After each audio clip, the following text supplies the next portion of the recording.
Hello, welcome to or back to my channel. My name's Annie and today is day 1 of SUMMERWEEN. I am so excited. You don't even know. We need to catch up.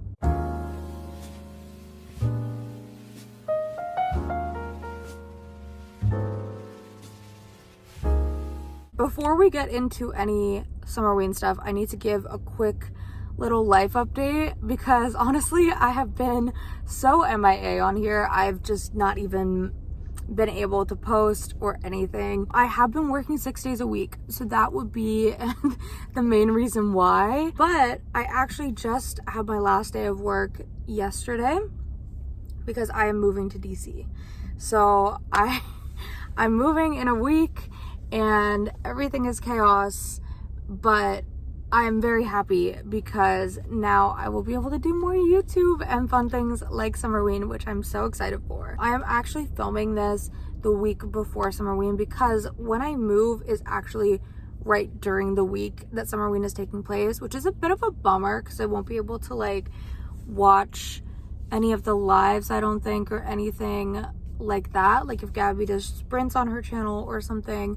But I'm still going to be participating, and hopefully filming this will actually mean that I do post it during SUMMERWEEN, which would be nice. So I move on the 8th of July. Today is June 30th, and officially SUMMERWEEN is from July 5th to July 12th. So I guess there will be a bit of overlap because I'm going to be doing it from today until July 8th because I'm taking a day off for 4th of July. So I'll still be doing the full 8 days, which I am really excited about. But without further ado, I'm gonna get into my TBR. The theme for SUMMERWEEN this year is kind of like, I don't remember exactly what it's called, but it's like a campsite type of, is it like nostalgic? It's like nostalgic camping summer.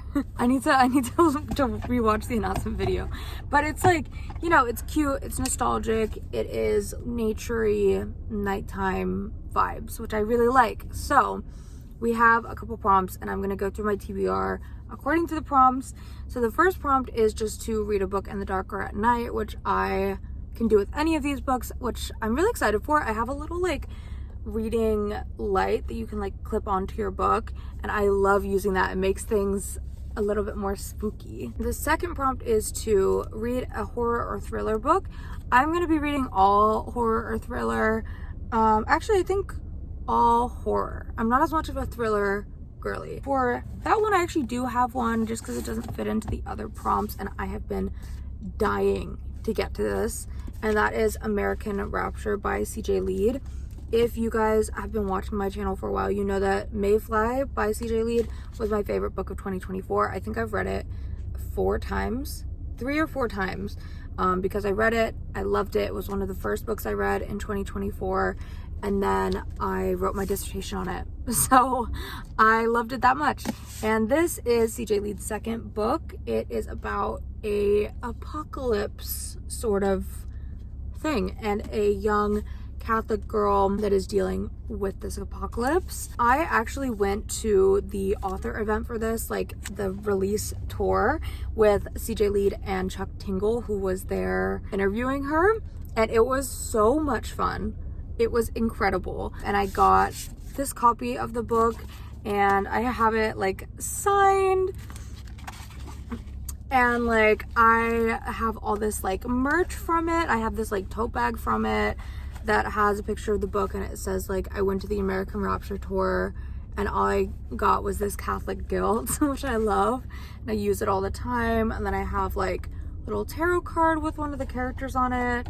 I have like a postcard. I had so much fun and I was so excited about this book, and I actually started reading it and doing a reading vlog for it, and I got over halfway through, as you can see. But it wasn't that I didn't like the book, it was that I was in a reading slump and I really needed to read something that I had read before, if that makes sense. Like sometimes you're just in a slump and you need to like go back to your roots. So I had to put this book on pause, and that was back in October or November, I would say. So it has been a while, and I've been thinking about this, and I've been saving it for Summerween, and I am so excited. The next prompt is to read a book with a sky on the cover, and technically the next 2 books I have to talk about both have skies on the cover, but I'm gonna talk about this one for this prompt, which is Camp Damascus by Chuck Tingle. I did meet Chuck Tingle at the American Rapture tour. He was amazing, but I left this at home. Oh wait, no, I didn't. Oh my god, I brought it. Why did I forget that he assigned this? So I bought this in the UK, and it had this sticker on there that said, "Love is real, Chuck Tingle." And then when I went, he signed it. Oh, he was so nice. And then he signed it there too. I honestly, that was like the best. I just had so much fun there. Anyway, Camp Damascus is about a queer conversion camp, I believe, and some horror stuff that happens there. I've also been so excited to pick up Chuck Tingle. I really want to read some of his older, like, random smut novellas, because I had heard of him from that, like, way before he even released this. But I'm excited to read, like, his horror debut, and I've heard really good things, so I'm excited. And we do have this guy on here, like, in the back. The next prompt is to read a book that you've owned for more than a year. And I love this prompt because I suck at reading my physical TBR. And I have been wanting to get to this book for so long, but I haven't. And I don't know why. And that is All's Well by Mona Awad. Mona Awad wrote Bunny, which for a while I was saying was my favorite book of all time. I need to reread it to confirm, but it is incredible, and I'm so excited because actually Bunny, like, there's a sequel to Bunny coming out, and I'm gonna be there. I'm sad. I'm done with the conversation now. Sit back down. I'm sad. This is a book that I'm so excited about because I think it's really gonna, like, speak to me. Also, I believe this is horror. This might be more like lit ficky, but on Goodreads it is tagged as horror. From what I know about this is about a main character with chronic pain, and I have chronic pain. I have chronic fatigue and chronic migraines, and like all this. Honestly, I'm surprised when I discover something new and I go to the doctor and they tell me it isn't chronic. So I think I will really sympathize with this main character, but basically she starts to be in a play. So she wants to put on All's Well That Ends Well, but then she faces a mutinous cast hellbent on staging Macbeth. And then she meets 3 strange benefactors who have an eerie knowledge of her past and a tantalizing promise for her future. I'm very interested in this. I'm very intrigued. I loved Bunny, so I'm excited to read this. Very, very excited. And yes, this also has this guy on the cover. So I think I'll probably read this one, and then if I have time, I'll also read Camp Damascus. Then the final prompt we have is to read a spooky audiobook, graphic novel, or novella. And I have 2 for this one. I do have an audiobook. Actually, it's kind of funny because my hold came in for Chuck Tingle's other release, his book that he released after Camp Damascus, which is called Bury Your Gaze, which I'm so excited about. And I think I heard that the audiobook was full cast and really good. But correct me, actually, well, you can't correct me if I'm wrong because I'll know today.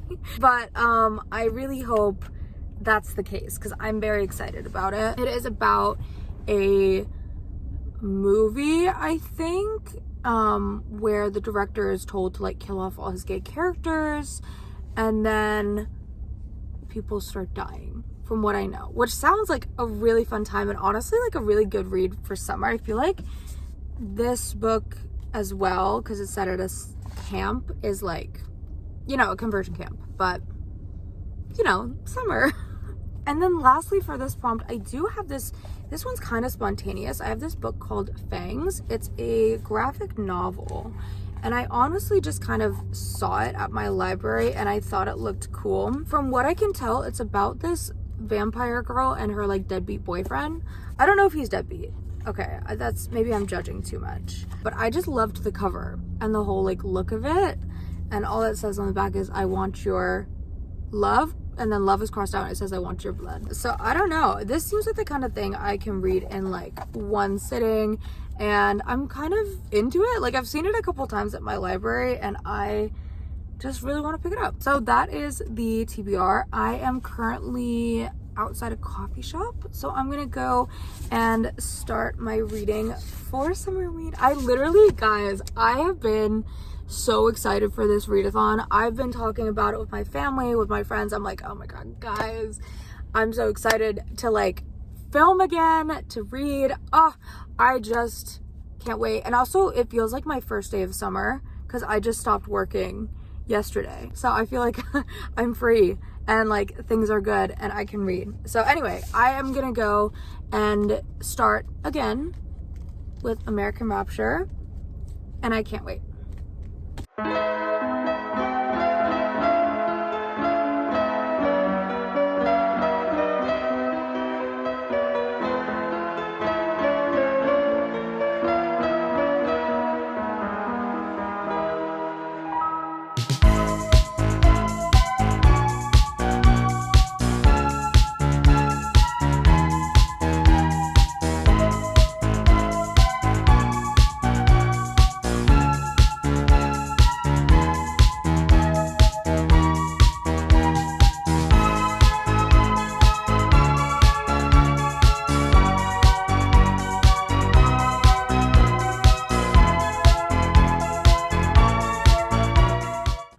So I just got home. As you can see, the house is looking a little bit empty. I have my dog here. She's a little anxious lately because of all the stuff that we've packed up. So I'm gonna give her some cuddles. But I wanted to give a brief update on American Rapture because I did get about 45 pages in while I was at the cafe, and I'm really loving it so far. I mean, obviously I am. Like, it's CJ Lead. I don't know what else I would even expect from her. And it's all coming back to me a little bit. This is not actually technically an apocalypse story. It's a pandemic story. And basically, what happens is there's this girl, Sophie, and she grows up in this very strict Catholic household. And she was really close with her brother until something happened 5 years ago that resulted in him being sent away to a facility. As of right now, we don't know exactly what that was, but Sophie is kind of living her everyday life. Like, she's kind of just going through the motions. She really hates the life that she leads. She finds it boring. She misses her brother all the time. She feels so constricted by the really strict religious world that she's caught up in. At the beginning of the story, there's two things that kind of happen. One, she begins to realize that her body has kind of developed without her noticing. Like, she's been going through puberty and she's not allowed to look at any mirrors in her house.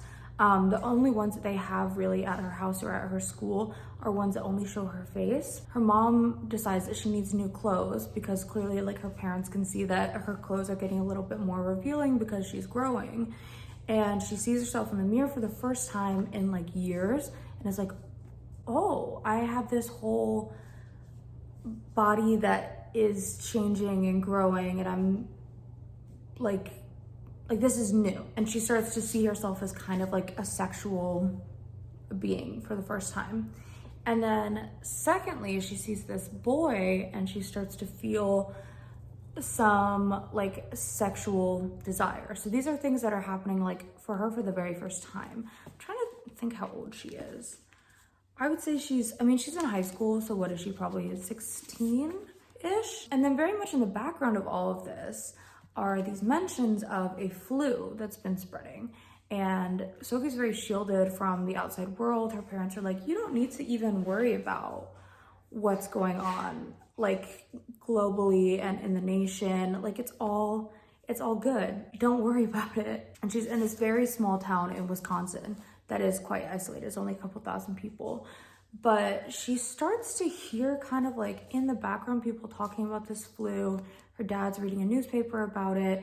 And then at the point where I'm at, they all got sent home early for the day because someone at the school got the flu. And so she kind of reads her dad's newspaper and is like, oh, this is like a thing that seems like I should have known about it because people are dying.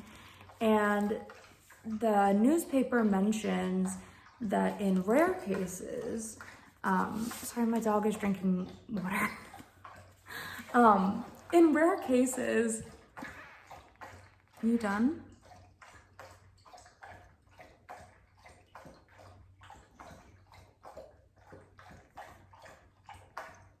I'm so happy she's hydrating. I actually am. There we go. Thank you, Peppa. Good girl.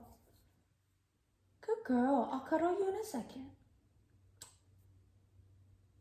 Don't look at me like that. What was I even saying?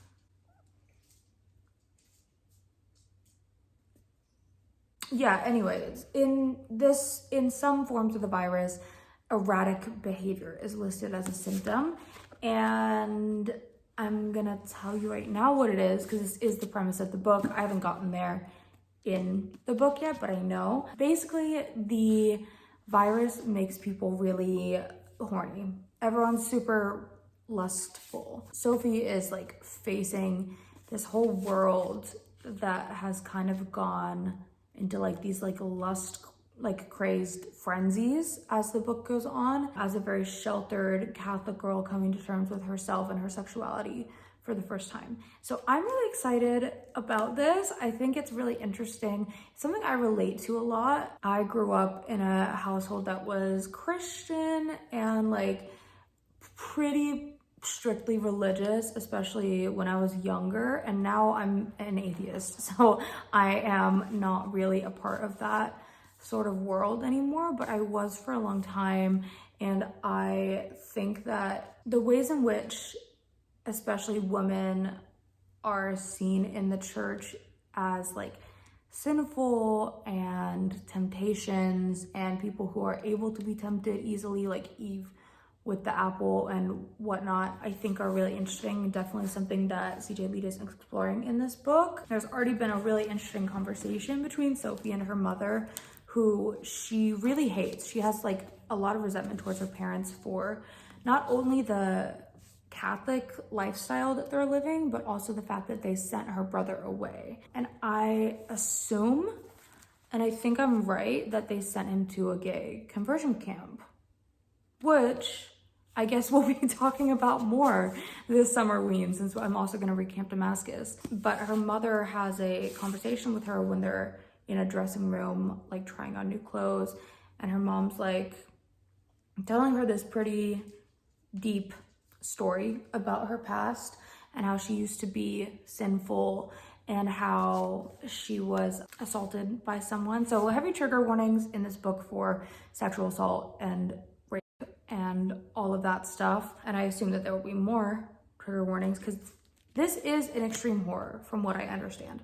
So I know it's gonna go off the walls, but her mom talks about how she was raped and tells her this. And Sophie is like shocked. She's never had her mom talk to her about sex or anything like that. And her mom says, which is, this like breaks my heart, this whole conversation. Her mom basically says that she blames herself for her rape because she went around wearing like tight shirts and short skirts and all this. So like she was a temptation for a man, and men are just men, you know, they can't really like help themselves. So it's really her fault is how she thinks about it, which is just so sad.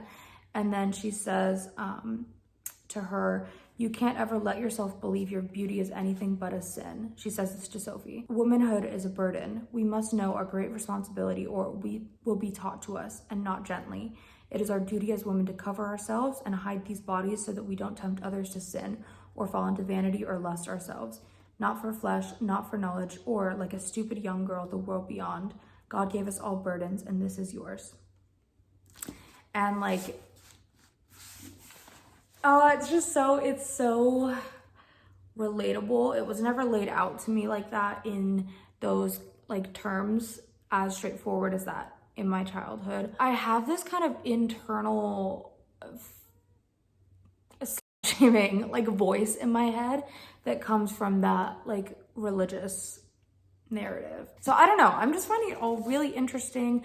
I'm excited to learn more about Sophie as a character. I feel like right now she's a bit of a not a blank slate or anything like that, but she's someone who's quite naive because she's been protected for so long, and she's someone with a lot of desires actually to like get out and explore the world and stuff, but she really tamps that down even if she rebels in like small ways in her day-to-day life. So I'm excited to see what's in store for her. I think CJ Lead, like if you're not familiar with Mayfly, that book is so good because not only is the horror fantastic, but the character of Maeve herself is like just so captivating. So I'm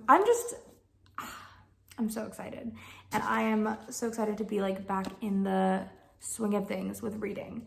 Right now I'm gonna eat some lunch. I have some like leftovers from the other day, and I'm gonna cuddle my dog and probably watch Love Island. And then I have a couple boxes that are full of like bits and bobs that I have to sort through to kind of finish my packing. So I'm gonna do that. I might start the audiobook for Camp Damascus while I do that.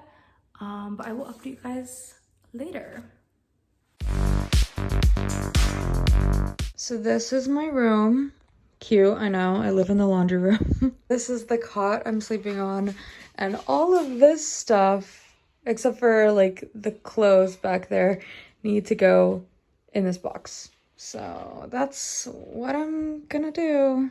Guys, look how much better it is. I really did that. Ignore that, my little bed cot situation, but now I have like my clean clothes, my dirty clothes, my like camera I'm gonna bring, my tripod, some like jewelry and other stuff, and then my shoes over there.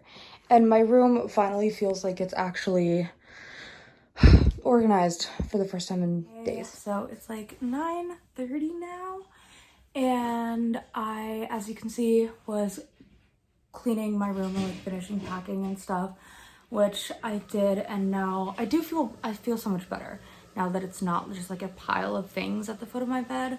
Earlier, sorry if it's loud, someone's running the sink. Earlier, I was going to read more after I watched some Love Island, but I ended up napping from literally like 2:30, maybe 2:45 to like 6 p.m. I think I really needed it. So I'm happy I did that, but I was like, you know, it didn't give me much time to read. I did start Camp Damascus, or Bury Your Gaze, on audio while I was packing, but I'm only like maybe like 3%, 5% in, because I kept getting interrupted to have to help with like family packing stuff, so eventually I gave up on listening to it. So I'll give you guys an update on that later. Tonight, I'm actually gonna go see m3gan 2.0. I'm gonna leave like now. I have the AMC movie membership, and I've been wanting to see more movies, but I've been working all the time, so I figured I would see a horror movie for SUMMERWEEN. I don't know how to feel about m3gan 2.0. The marketing for it is looking like it's, I feel like the first one was really good because it was funny without feeling like it was trying too hard, and this one kind of seems like it's trying too hard, so I'm not sure.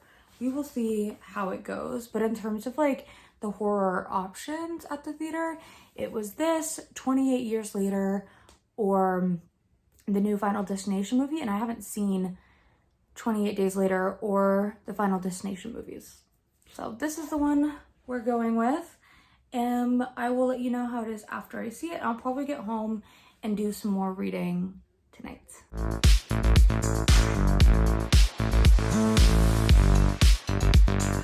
Hi, I am back from m3gan 2.0, and it was fine. It honestly, I didn't have high expectations, so you know, I was kind of surprised, I guess, whenever I enjoyed myself, because I don't know why I went into it with such a low expectation. But it was fun sometimes. Mostly it was like not really a horror at all, which was disappointing to me because horror is like my favorite genre of films and one of my favorite genre of books. So and it's SUMMERWEEN, and I was like, what if I watched a horror movie? But this is more of like it's more of like an action comedy. There were some moments they actually did make me laugh out loud, but I was watching it in a theater with just 2 other people in it. So maybe it would have been more fun if it was like with a crowd, but like, I don't know if this is a spoiler. I don't think it is if you've seen the trailer, but they kind of try to give Megan like a redemption arc type of thing, and I just wanted her to be more unhinged. Like, for a whole portion of the movie, she basically has this like switch that Gemma, the like mom, puts in her where she can't kill anyone, and I'm like, I'm not a person that like really loves violence in films. I do when it's done right, especially in horror, but like the idea of a horror movie without any kills, kind of a horror movie like that without any kills, because the first one was kind of like a sci-fi slasher comedy type thing. It just didn't, it was more of an action movie than a horror movie, and I'm not a big action movie fan. With that being said, there were some moments that made me chuckle. I did not read as much as I would have liked to today. Like, I haven't read any more American Rapture since we spoke. I did finish the first chapter of Bury Your Gaze, which ended with a bang. So I think I'm gonna like that. Basically, we are following this guy. I don't remember. Oh, his name is Mika, I think. And he has this show that's running on TV, and I can assume he's a gay man. Yeah, yes. Oh, it's like 1 a.m. I don't think my brain is working. He is a queer man making a TV show. I don't really know what the TV show's about yet, but there are these 2 main characters in it that are lesbians, and like this whole series has kind of been building up to this moment for their characters where they kiss and they like have this whole lesbian thing happening. And the book starts with this studio executive like calling him into his office, being like, hey, so like the higher ups, they think that you need to, you know, like basically not have those characters be lesbian. Like, you know, I've known you for a long time, and like my nephew is gay, and like I love him, and you know, I'm not against this, but it's like the higher ups are saying it, and you know, like my hands are tied. What am I gonna do? Obviously our main character is not happy about this, and the exec's like, well, I guess like you could either make the romance not happen, or you could like kill one of them or both of them, but we do also need a new character in there that is white and like very conservative, kind of presenting. And Mika like flat out refuses. The exec is like, there's gonna be a whole legal battle, and like really threatens him with lots of like legal fees and stuff like that. And Mika kind of walks out of the interview, he's very angry. Then on his way to his car, he sees that in the car parked next to his car is this really famous old like cartoon guy that has really successful cartoons, but like no one really likes his personality that much from what we can gather.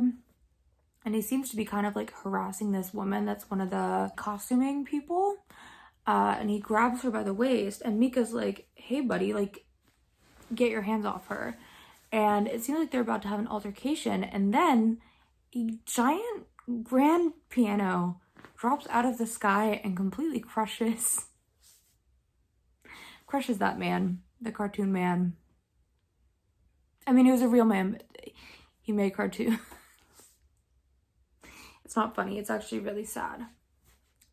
It's really sad when people die. See, this is what I mean. This is the kind of like gore and stuff that I like. I like a good, shocking, potentially comedic death in a film or a book. Do I sound like an awful person? There was also some sort of creepy like cardboard cutout in this like lawn that he saw when he was driving into the lot. It's basically like a Warner Brothers lot, but it's some other brothers. It's clearly supposed to be Warner Brothers. But he saw this like creepy cardboard cutout of some old like figure from a TV show in this field, and then he looked back and it was gone. Like, I don't know. I'm looking forward to this. I think it's gonna be campy. I think it's gonna be good. I think it's gonna be gay. And I'm happy. Oh my god. I was about to say happy Pride, but it is now July 1st. Oh my god. Okay, on that note, I am also going to be participating in Sunrise on the Readathon, which is Katie Coulson's Hunger Games themed readathon, which is kind of open-ended and it spans all of July. I think she's doing some live reading sprints and stuff for that next week. I'll probably do a dedicated reading vlog for it, but it does, you know, span the whole month. So this first week, I'm just going to be focusing on SUMMERWEEN. Hello. I might talk a little bit about my TBR for that, or like watch some of the sprints that she's doing and stuff in that vlog. So it's almost like it's a readathon crossover. Anyway, I feel like I'm not making much sense and it's late at night, but I think I am gonna stay up a little bit longer.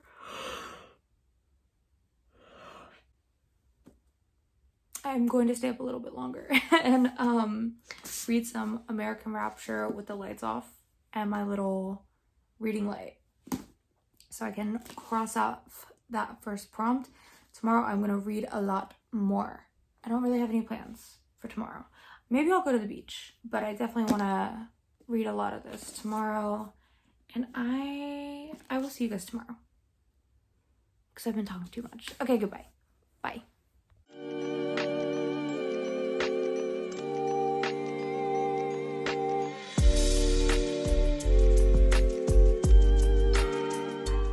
I hate filming when there's someone watching. Okay. Hi. So it's... Can I say hi? Yeah. Hi. Hey, bitch. Oh, hey. Hey guys. Hi, friends. We need to be more respectful. Hey guys. Sorry for the backlighting. It is SUMMERWEEN day 2. And this is my sister Henley. I am about to leave to go with my mom to Huntington Beach to get some stuff set up at her new apartment, and then we're gonna go shopping. So I won't have much time to read during the day, but we might go to Huntington Beach Library, which is really cool, and I'm excited for that. But I wanted to give... Vlog. I will. Oh, this is a vlog. No, but like, I mean, like, if you go to the library, you should like... I will. That's good. I'm not an amateur. Sorry. I just didn't know. But I have a little update on American Rapture. I did read to page 80 last night, so again, not as far in as I would have maybe liked to be at this point, but I was so tired after I saw m3gan 2.0, because you know how m3gan, the E is a 3? Sure. And so when it first came out, people were like m3gan. That's m3gan. I think I'll cut this out. Anyway, I think I stopped at like the chapter before things are gonna start to really go haywire, because I can kind of remember how this happens. Henley, in this book, there's a pandemic that happens, and one of the symptoms of the pandemic is that people start getting really horny, and yeah, and they try to like have sex with everyone in sight. Oh my gosh, they're like a dog going through heat. Yeah, pretty much. And there's this Catholic girl is like the main character, and she is like, she hasn't had to talk. God bless. Yeah, she's like really sheltered. But anyway, so we learn more about what happened with her brother. What is her brother's name? I don't know. Sophie and her brother Noah. Okay, so Sophie really misses Noah. We find out that he is at a gay conversion camp, which I think I was saying in the last clip that like that's kind of what we could already guess was happening. We get a flashback scene to his parents kind of walking in on them both talking in Noah's room, and Noah was like kind of shuffling some papers from his secret stash, and then they opened the door and like surprised him, and they found this magazine cover of these two shirtless boys kissing, and so they kicked him out of their house, which is a pretty rational response. He's at a gay conversion camp. Wait, so the gay conversion camp kicked him out because... No, the parents kicked him out of the house and sent him to the gay conversion camp. Oh. Which is pretty rational if you ask me. It's definitely not like an overreaction. Like, Yeah. So... Annie, I know like June is over, but it's literally only been 1 day. That's actually like... It's literally July 1st. Pride is never over for me. That's beautiful. Yeah, I know. It's because I'm queer. It's really beautiful. It's beautiful. Her parents are pretty horrible about all this stuff. I think her dad literally says, so like she's realizing that this pandemic is getting worse, and she goes to her parents and she's like, hey guys, like, are we not worried about Noah? Like, he's in a space with lots of other people. And her parents are like, no, we shouldn't worry about him. And then she calls the center where he's at, and the guy on the phone is just like, oh yeah, all those kids that were at this center, like, they got sent to the hospital because we had an outbreak here. And she was like, the hospital, it seems like the least safe person for someone in a pandemic when everyone is ill. And so she goes to her. Now all the gays are horny. And all the gays are horny. Shit. And so are the straights. Well, so really no one's safe. everyone- No one's safe. And so she's like, she goes to her parents, she's like, guys, Noah's at another hospital and they said that they called all the patients' families, so did you guys just know this and you didn't tell me? And they're like, it's not our concern, he's not really our son anymore. Oh my god. I know, like, they're really horrible. When does this take place, or is this like an alternate universe? It's like an alternate universe, but like present day. But it's so funny, like, there's this part where, so she likes this guy named Ben, who she's seen a couple times, and she goes to the library and she sees him there, and she's all soaking wet from the rain, and like her shirt is all wet. Oh my gosh, it's like Serena. It's like Serena and Gossip Girl.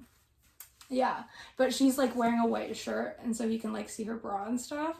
And she's like, oh my god, I'm literally like Jezebel. Like, I'm so scandalous. She asks him to like look up some stuff for her about the pandemic, and he's like, do you not know any of this stuff?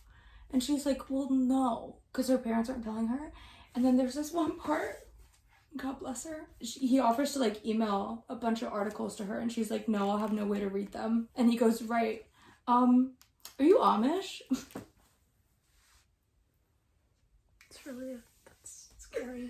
That's really scary. Also, yeah, she's just sheltered. Yes. I don't fuck with the cover like at all.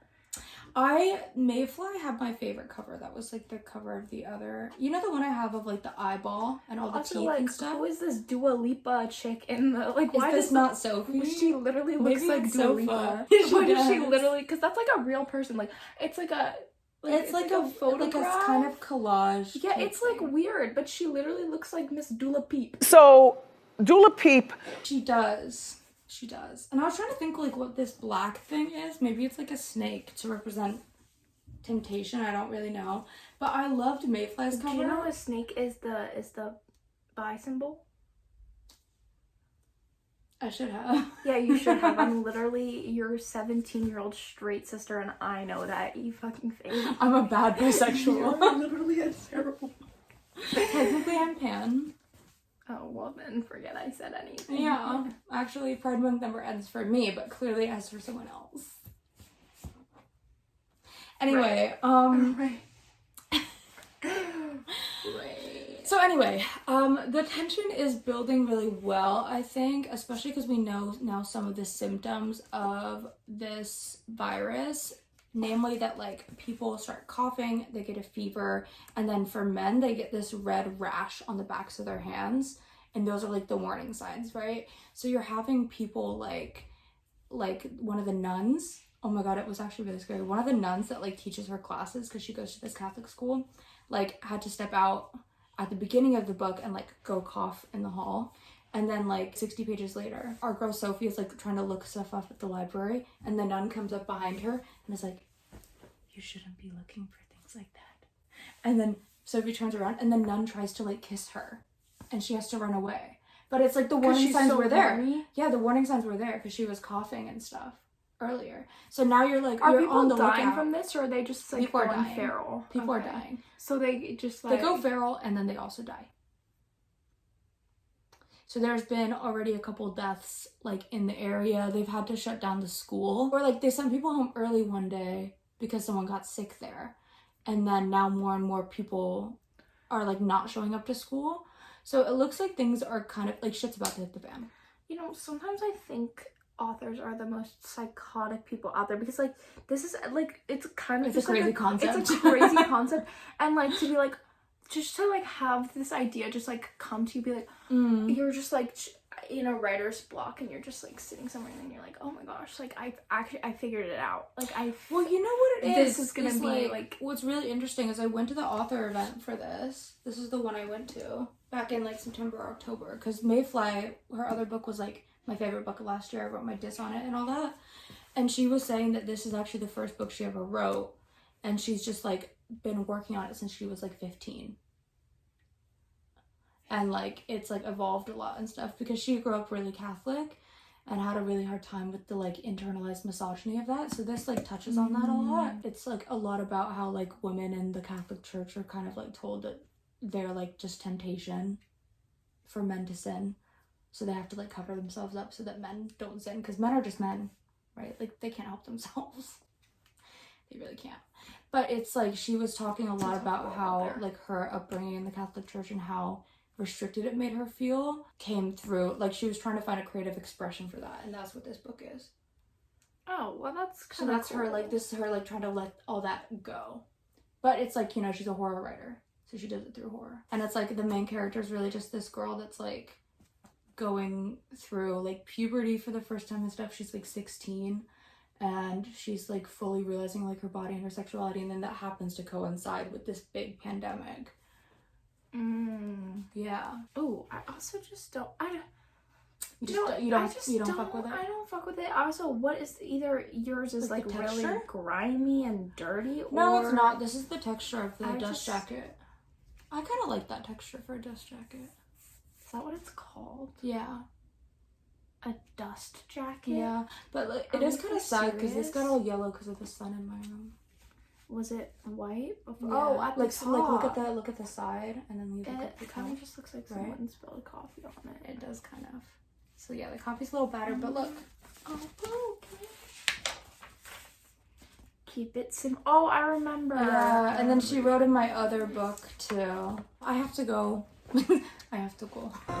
In fact, I have to go. Everyone say goodbye to Henley. Oh, bye Henley. Okay, I'll catch up with you guys later. They're gonna ask me to be a series regular.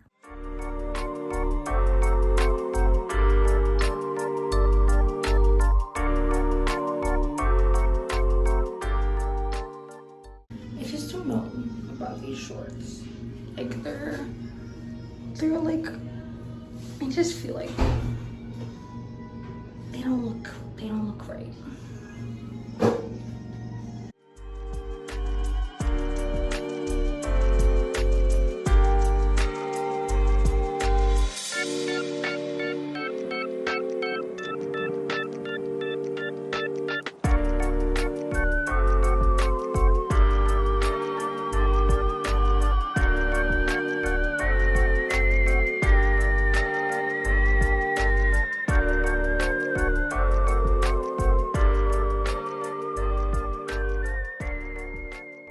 Hi, so it is actually like midnight. I have not had time to update you all day, let alone read much of this book, which I am trying to read now that I am home. I've actually been home for like the past hour or so, but I was doing other things. So anyway, today my mom and I were gonna go to Huntington Beach, but we decided not to in the end because it was getting a bit late and traffic was gonna be bad.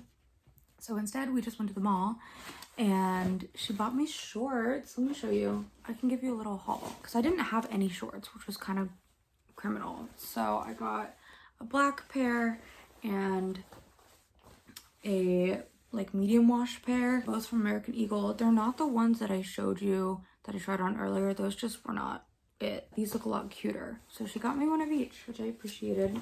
And then I got this bag from Urban. Can we just take a minute? Can we just take a minute? Isn't that insane? I love it so much. And you will not believe me when I tell you how much I got it for. Because I had a gift card for $50, but I forgot. I thought it was maybe $30. And this was originally $60, but with tax it was like $65. And then when she put in, the cashier put in my loyalty and I got $10 off, and then I had the $50 off, and I only had to pay $4.02 for this. And look how gorgeous it is. I've wanted a bag like this for a long time, so I'm very happy. And then I'm really disappointed in my other purchase, which I made for myself, which were these earrings from Lovisa. I don't have any like everyday hoop earrings, which is bad. I haven't had any for a long time, and I have like 2 piercings in my ears, so I was gonna do like these 2 and stack them, and if I'm feeling crazy I can do the bigger one.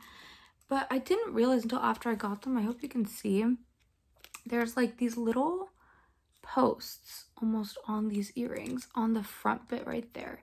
Do you see how there's like a little circle that goes down? My mom and I didn't realize that until I bought them. They said that they were final sale, but putting them on my ear, I don't like that little post thing. I've never seen it on an earring before. It looks really cheap, to be honest, and I want to return them. So I'm gonna call them tomorrow, see if I can return them. If not, I don't know what I'll do. I do really hate it. I know it's kind of a small thing, but it makes them look cheap. Me and my mom agree. So bummed, but I hopefully will be able to return these or exchange them, I guess. Maybe they would let me do that. So we did that. I was out with my mom until like 4:30, and then we got back and then left at 6:45, at like 6:30 to go. I guess I was out with her till later. I think I was out with her till like 5, and then we had to leave at 6:30 to go see F1 the movie, which we did with my family. So I didn't really have time to read in between that time. We ate dinner and I had to be involved with like getting the tickets and stuff. Excuse me. The movie was not great. I'm an F1 fan, and I think that's why I couldn't just like enjoy it. Well, I'm bad at just enjoying things without criticizing them in general because I'm an English major. The movie I think would be really good for people who actually don't watch F1 and are just like trying to get into it. But I kind of like was against the premise in the first place. Like I didn't really go into the movie thinking it'd be great because I don't like the whole premise of like an American comes in and like just does things their own way and like everyone's like in awe of that. Like I just don't think Americans are really, I don't like that sort of storyline, but I understand that Hollywood is like where the money is, so that's probably why. I don't know if I'm making sense. Anyway, the movie was like didn't really love it. So we got back from that at like 10, and then I've been trying to like download a bunch of footage and my phone ran out of storage, so I couldn't update you guys. So I've read maybe like a chapter of this all day. But I know that my update earlier in the day was a bit incoherent. I did have a couple of things I wanted to add about this book, namely that I really liked that Sophie reads. I know I mentioned in the last clip that she tells her brother all this stuff about like all the books that she reads to kind of like, it's a way that they share things and like get closer. So she like does this thing where she goes to the library, she'll just close her eyes and wait to like pick a book that feels right, and then she has to read it. So she says, I close my eyes and reach out my hand. I slowly move down the aisle until the moment feels right. When it does, I stop and let my fingers move closer to the shelf. I pause, enjoying the moment, and extend them toward the nearest spine. Time is suspended. All my worries momentarily gone. I'm about to meet a new friend, explore a new world, become a new me, if only for a short time. I just love the way that she loves reading. It's exactly how I feel about it, so I feel seen. But in other news, things are getting pretty terrifying. I definitely remember the scene that I just read, and it is so disturbing. Yeah, she comes home one day to find her parents having sex on the floor in their house, which is scarring enough. without the added thing of like they're actually going kind of like they're kind of like rabid almost because they're both infected, and then they both kind of attack her and her dad tries to have sex with her. Absolutely, just so terrifying, so horrifying, so wrong. Like there's a kind of struggle with them. She takes the keys for the car and leaves the house. She has no phone, no money, no map. Like all she has is her little hobbies that she's learned from these how-to books that her parents make her read. So she knows how to like tie knots and raise chickens. I guess that will help with maybe building a future life. But in the meantime, girl, what are you gonna do? I'm still in territory that like I've read because I am right here as of right now, but we're starting the like road trip part of the journey. She was kind of just driving in like mental agony, and just like her mind was kind of chaos. So she was kind of just driving for a while, and now she has a goal. She's gonna go find her brother wherever he's at. And I am on board. I'm gonna finally, like, I am just gonna set a timer, or not even do that. I'm just gonna put on like some rain noises and properly read because I feel like I haven't been able to focus all day. I've been busy. But I'm gonna lock in, and I'll give you guys one more update tonight on what I read, and then that might be the end of this vlog because I think I'm gonna make my Summerween vlogs like one vlog for every 2 days. So I'll see you in a bit.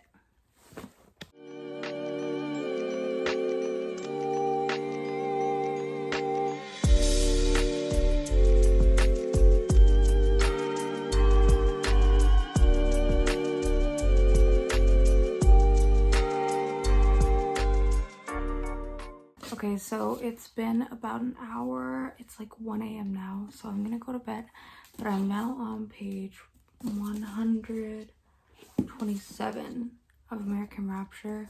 And honestly, I just love CJ Lee's writing so much. Like, I think she's very intentional about everything. There was some truly terrifying scenes in the like 40 or so pages that I read just now. Like there was even like a jump scare. Like jump scares in books I feel like are hard to do, but she really did that. Sophie gets trapped in this big like traffic jam basically, and there is a guy that like is infected. All the cars are like at a standstill, and he gets out of his car and starts to attack people, and he tries to get into her car, and he like bashes his head into the window, and he like fully dies and then comes back to life.